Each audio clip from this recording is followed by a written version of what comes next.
sai nắng thế nghĩa sum so màu mùi lưng ai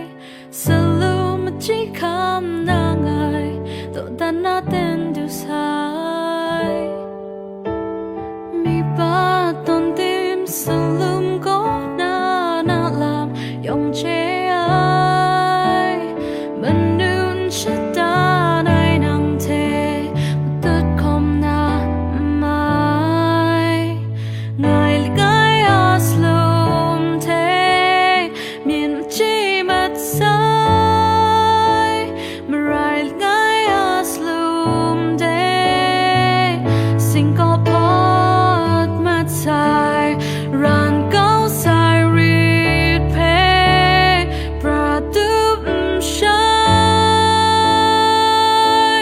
ana somien sing du gayen bung khu din na tai nghe somienจะทุ่มจะลายนังเทขาสาย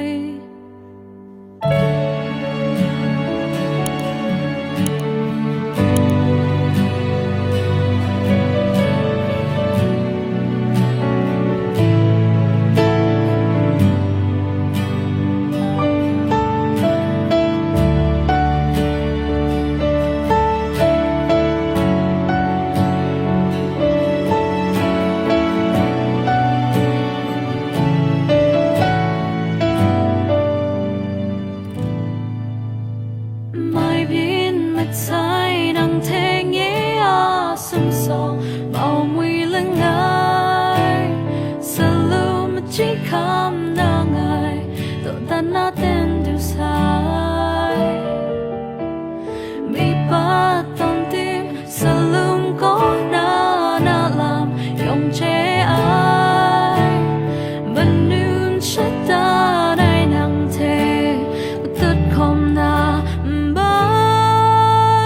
ngài cái aslum thế miền chi bất sai rai ngài aslum đây Singapore mất sai ran cao sai read pay pratum shai ana somien sing du gayen bung khu din mất sai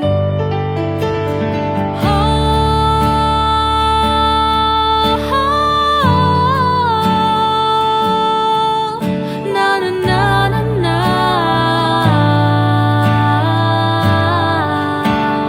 ran cao sai read pay pratum shai ana somien sing du gayen bung khu din mất sai nghe somienจะทุ่มจะล